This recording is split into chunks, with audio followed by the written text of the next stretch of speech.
ये धारावाहिक साहित्य अकादमी द्वारा पुरस्कृत उपन्यास दीवारों से पार आकाश पर आधारित है। इसे धारावाहिक का रूप देने के लिए लेखक की अनुमति से इसमें कुछ जरूरी बदलाव किए गए हैं। समाज में स्त्री के अधिकार की आवाज बुलंद करते इस धारावाहिक के पात्रों का किसी भी जाति, समुदाय, भाषा या व्यक्ति से कोई संबंध नहीं है। अगर ललिता बहन को सबक सिखाना है ना, तो इस घर में ऐसी लड़की बहू बनकर आनी चाहिए जो अपने घर में रहना पसंद न करती हो, जो घर के बाहर जाकर काम करना चाहती, जिसकी जिंदगी सपनों से भरी, और जो ललिता बहन के सपने, उनकी उम्मीद, उनकी परंपरा को बिखेर कर देते।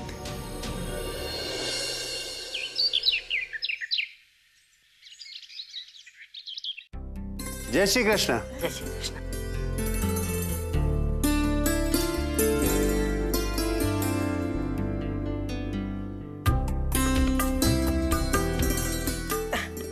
आओ आओ आओ आओ। जय श्री कृष्ण। जय श्री कृष्ण। बैसो ना प्लीज।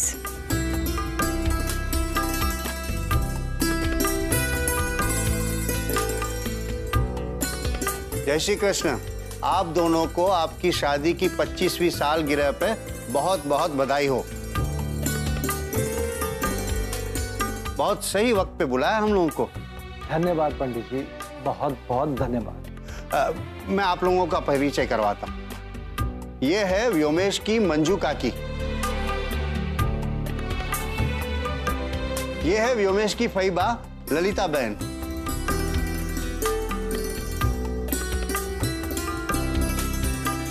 जय श्री कृष्ण दिख रहा। जय श्री कृष्ण। जय श्री कृष्ण। जय श्री कृष्ण। ए व्योमेश नी काका नी दीकरी पूनम।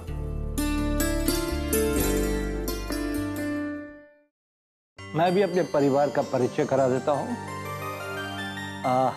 ये मेरी पत्नी निर्मला, और ये मेरी सबसे बड़ी बेटी वसुधा।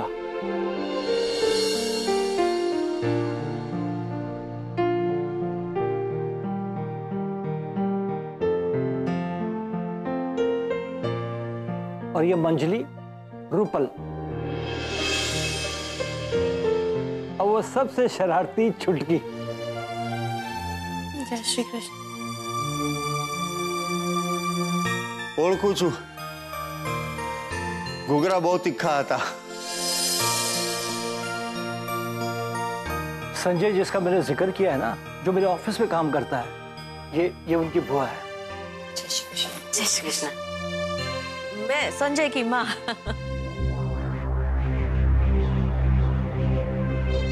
और मैं हूँ संजय की बहन पूनम।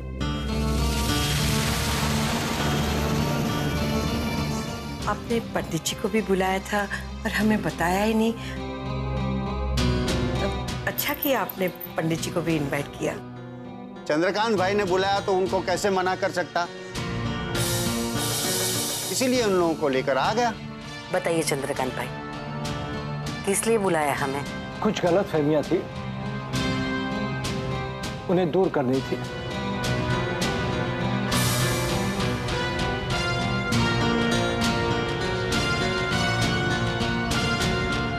मैंने पंडित जी को इसलिए बुलाया था क्योंकि मैं अपनी बेटी वसुधा को काबिल समझता हूं, और इसे नाकाबिल समझकर यहां से चले गए। ये सोचकर आप चले गए थे ना कि हमारी वसुधा को कोई काम नहीं आता।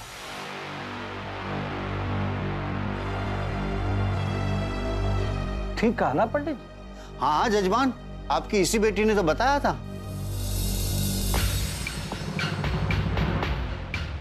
ये देखिए, मेरी निर्मला के हाथों में मेहंदी लगी हुई है।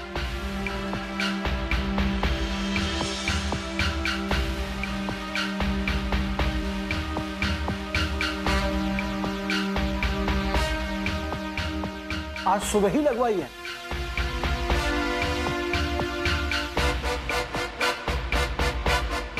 और इसकी वजह से एक कदम भी किचन में नहीं रखा इन्होंने। ये देखिए टेबल पर, ये डिशेस देख रहे हैं आप?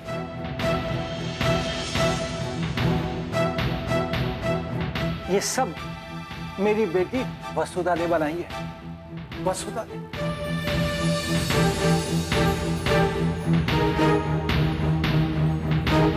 ये देखिए, ये जो केक है ना, मेरी शादी की सालगिरह का केक है। मेरी बेटी ने बनाई है।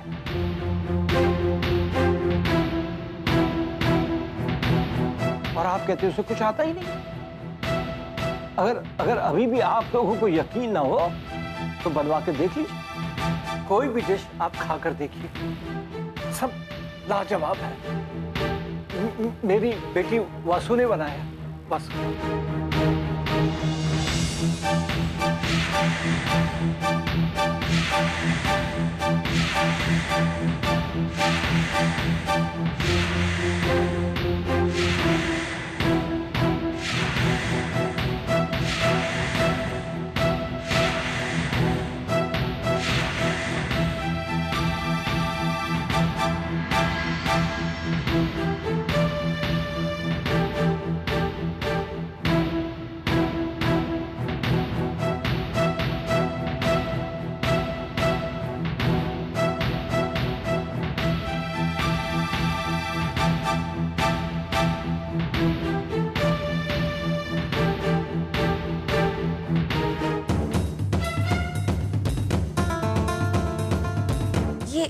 वसुधा अंदर क्यों चली गई? शर्म आ गई। अच्छा अच्छा अच्छा अच्छा।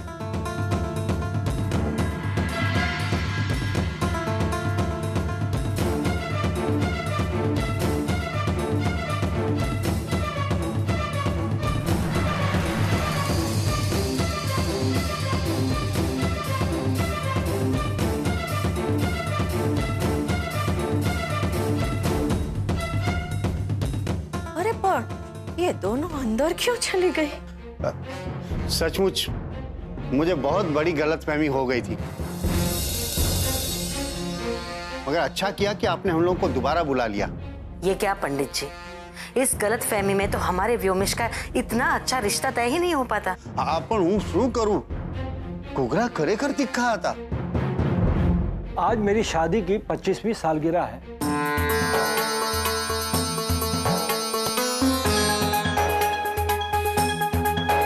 मैंने सोचा कि सच्चाई बताने का इससे अच्छा मौका और नहीं मिलेगा मुझे।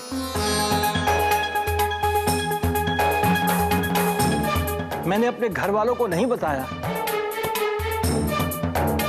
कि मैंने आप सबको यहां बुलाया है।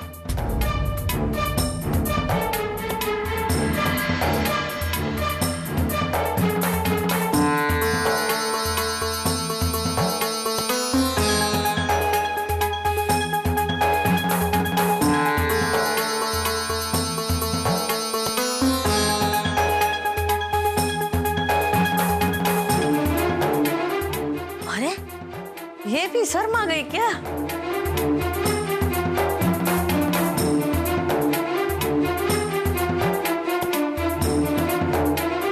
बैठिए, आप लोग तो बैठिए ना, बैठिए।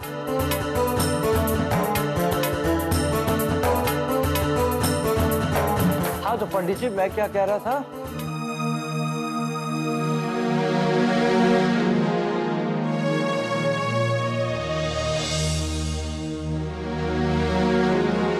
इस तरह तो वो किचन में जाकर काम करेगी, काम तो जरूर करेगी। तो एक काम करो, इसके दोनों हाथों में मेहंदी लगा दो। अरे सारा दिन चुपचाप बैठी रहेगी। अरे आप भी ना। और उसको याद भी रहेगा कि आज उसकी शादी की सालगिरह है और हाथों में तो मेहंदी लगी ही है।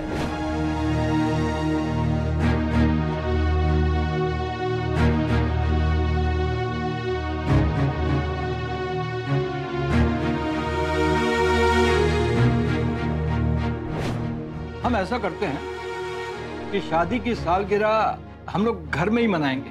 पापा, अगर आपने हाँ कर दिया ना तो इस शादी की सालगिरह में आप अपने सारे दोस्तों को भी बुलाएंगे, ठीक है? मैं कुछ दोस्तों को बुला लूंगा, और क्या।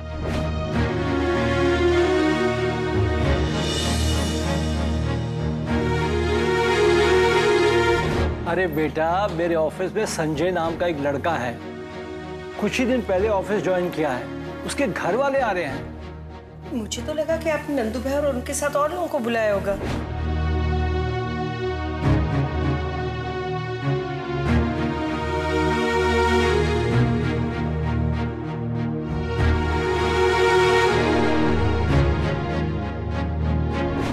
ये देखिए, मेरी निर्मला के हाथों में मेहंदी लगी हुई है।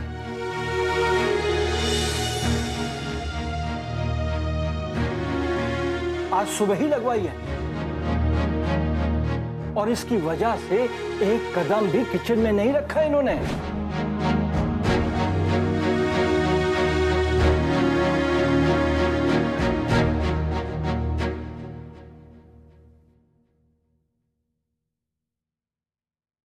आप रो रही हैं?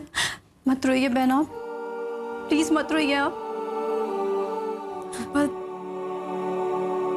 पापा ने हमारे साथ ऐसा क्यों किया? वो हमसे यही बोलते रहे कि उनकी शादी की सालगिरह मनाने के लिए सारे मेहमान आने वाले, लेकिन सब कुछ झूठ था। पापा और मम्मी दोनों ने हमसे ये बात छुपाई। ना वसु बेटा, मुझे पर खबर नहोती। जब मैंने उनको अंदर आते हुए देखा तब मैं भी हैरान रह गई कि ये सब क्या हो रहा है।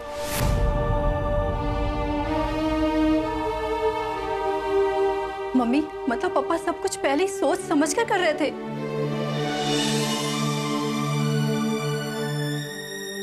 जानती है मम्मी, पापा ने जानबूझकर आपके हाथों में मेहंदी लगवाई। हम सबको तो ये लग रहा था कि पापा सालगिरह की वजह से सब कुछ कर रहे हैं, लेकिन मम्मी मैंने दुख ए बात पूछे कि पापा खोटू बोलिया। मने पर ये बात तो दुख छे बेटा। मेरे तो समझ में नहीं आ रहा था कि वो क्या कर रहे थे। मेरे हाथ से मेहंदी तक नहीं उतारने दे रहे थे। जानती है मम्मी, हम सब कितना खुश थे कि पापा ने पहली बार सालगिरह की परमिशन दी कि हम लोग सालगिरह मना सकते हैं। और हम लोग सोच रहे थे कि पापा के कुछ थोड़े बहुत मेहमान आएंगे, लेकिन पापा ये सब कुछ करेंगे तो मैंने बिल्कुल भी नहीं सोचा था। सब कुछ मैंने कितने मन से किया, कितनी सारी डिशेस बनाई, हम सब कितना खुश थे, लेकिन पापा ये सब इसलिए कर रहे हैं ये मैंने कभी नहीं सोचा था। मम्मी, पापा मारा साथे आऊ कर से ए मैं कदी नहोतुं विचार्યું। नहीं बेटा,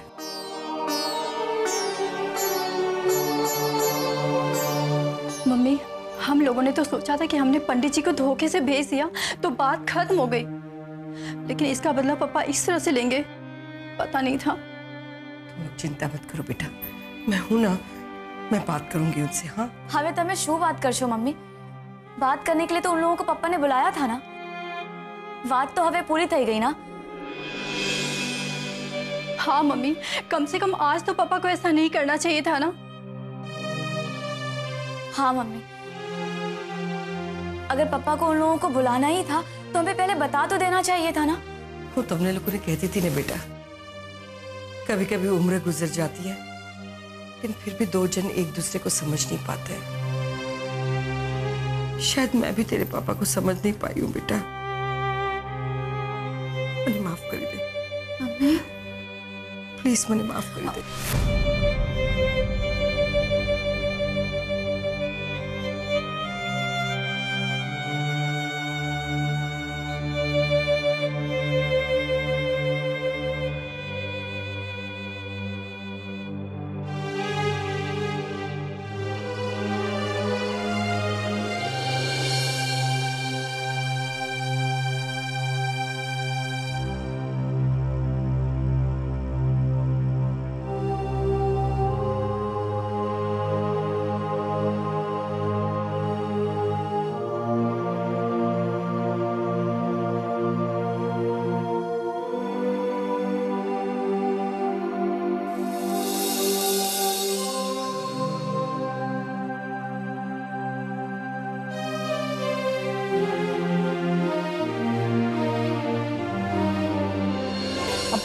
वसु की आंखों में आंसू आ गए?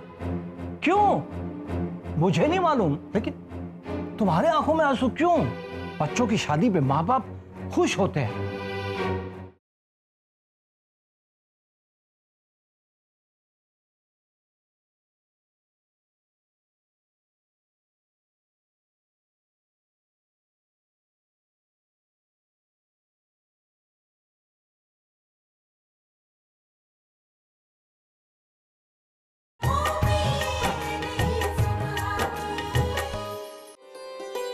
अभी भी कोई शक है?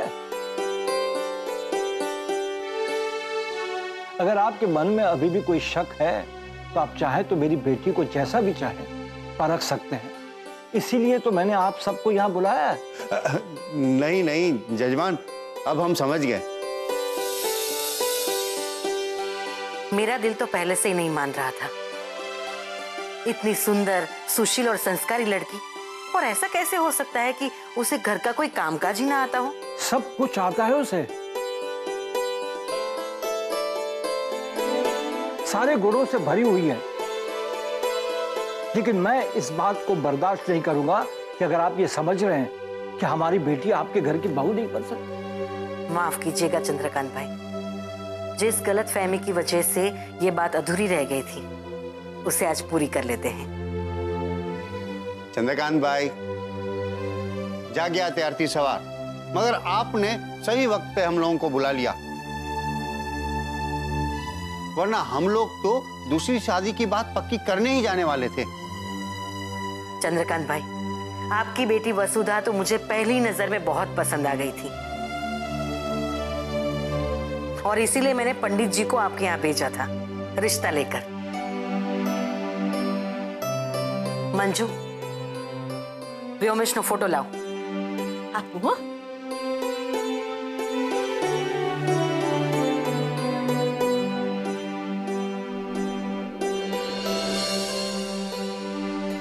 चंद्रकांत भाई, ये मेरा भतीजा है व्योमेश। मैं उसे अपने साथ ही लेकर आना चाहती थी, लेकिन ऑफिस में कुछ जरूरी काम होने की वजह से वो आ नहीं पाया। लेकिन हाँ, आप हमारे घर कभी भी आ सकते हैं और कभी भी मेरे बेटे व्योमेश से मिल सकते हैं। ये फोटो भी बाकी सबको दिखा दीजिए अगर आप दिखाना चाहें तो।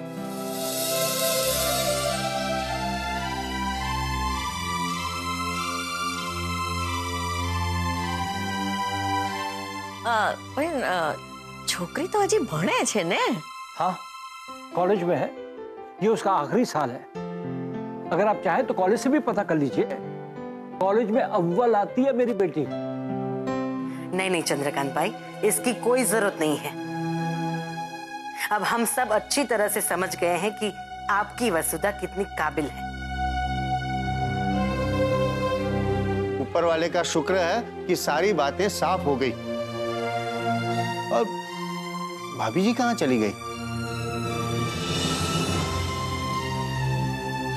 मैंने किसी को बताया नहीं कि मैंने आप लोगों को यहां बुलाया है। हम तो शादी की सालगिरह मना रहे थे। मैं ये तस्वीर निर्मला को दिखा कर आता हूं, तब तक आप नाश्ता कीजिए। जी जी चौकस। नाश्ता करो। आप लोग नाश्ता कीजिए ना।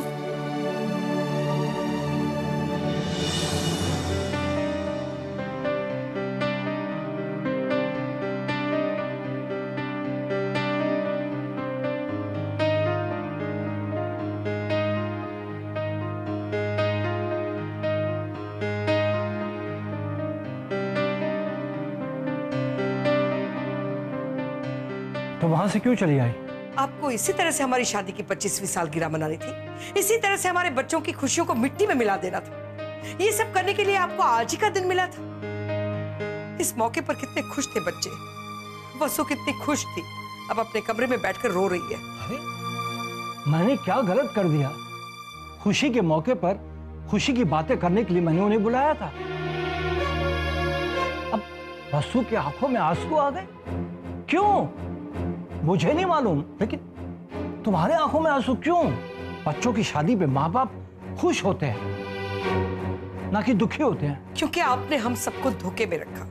अगर मुझे जरा सा भी मालूम होता कि ये खुशियां हमारे बच्चों के आंसू में बदल जाएगी तो मैं आपको कभी ये सालगिरह नहीं मनाने देती। ये क्या पंडित जी, आपने इतनी शादियां तय करवाई लेकिन आप इस तरह से धोखा खा जाएंगे, मैंने कभी सोचा भी नहीं था। लड़की की दोनों बहनों ने मुझे बेवकूफ बनाया और आप बेवकूफ बन भी गए।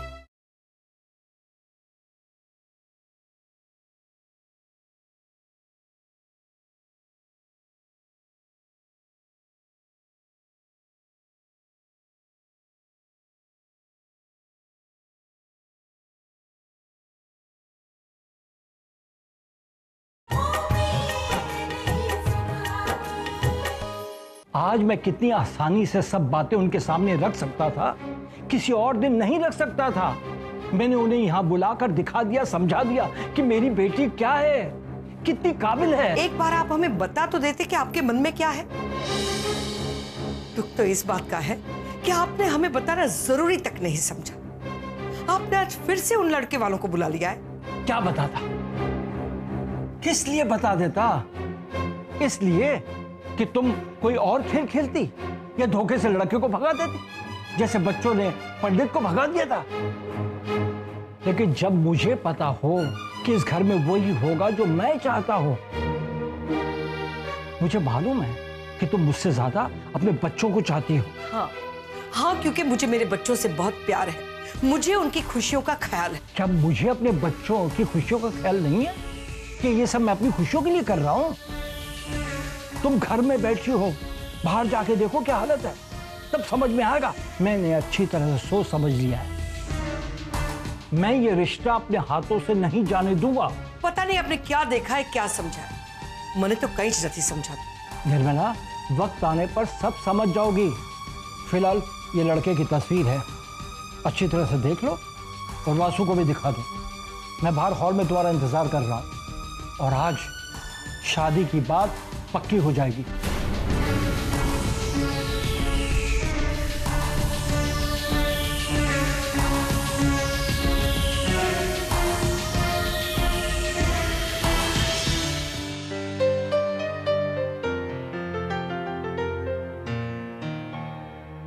ये क्या पंडित जी, आपने इतनी शादियां तय करवाई लेकिन आप इस तरह से धोखा खा जाएंगे, मैंने कभी सोचा भी नहीं था। लड़की की दोनों बहनों ने मुझे बेवकूफ बनाया और वो गुगरे में मिर्ची पड़ी थी जो, इसी वजह से मैं भी कुछ समझ नहीं पाया। वो बोलती गई और मैं सुनते गया और आप बेवकूफ बन भी गए। अरे मेरा मुंह तो इतना जल रहा था कि मुझे कुछ समझ में ही नहीं आ रहा था। अरे तो सारू थयो कि आजे मरचू नहीं नाख्यू। हाँ सारू छे। ठाकुर जी सौनु भलू करे। अब तो मुझे पूरा भरोसा हो गया है कि ये रिश्ता पक्का होकर ही रहेगा। हमें ऐसी ही बहू चाहिए।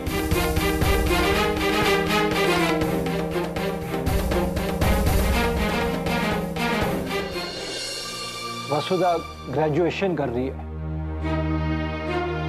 उसकी जिंदगी में ये सपना है, वो पायलट बनना चाहती है और मैं भी चाहता हूं कि उसका ये सपना पूरा हो। मतलब वसुधा पायलट की नौकरी करना चाहती है? हाँ, यही समझिए। वसुधा ने बचपन से यही सपना देखा है।